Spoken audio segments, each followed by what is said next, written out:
يوضح الرسم التوضيحي للدماغ مناطق استقبال الإشارات الحسية المختلفة. عندما يحتاج الجسم إلى الماء أو الطعام، ترسل الأعصاب إشارات إلى الدماغ لتنبيهه. تنتقل هذه الإشارات عبر مسارات عصبية محددة إلى مناطق معينة في الدماغ. في بعض الأحيان، قد لا يتمكن الدماغ من التمييز بدقة بين إشارات الجوع والعطش. عندما تكون المعدة فارغة، قد يشعر الجسم بإشارات مشابهة لتلك التي يشعر بها عند العطش. هذه الإشارات المتشابهة يمكن أن تجعل الشخص يخلط بين الجوع والعطش.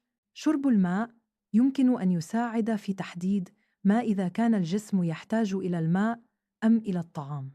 إذا اختفى الشعور بالجوع بعد شرب الماء، فمن المحتمل أن الجسم كان يعاني من العطش وليس الجوع.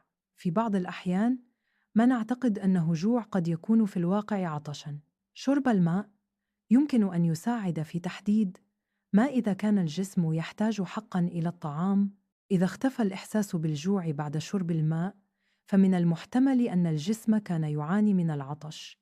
هذه الطريقة تساعد على تجنب تناول الطعام الزائد غير الضروري. شرب الماء أولاً يمكن أن يكون استراتيجية فعالة للتحكم في الشهية والوزن.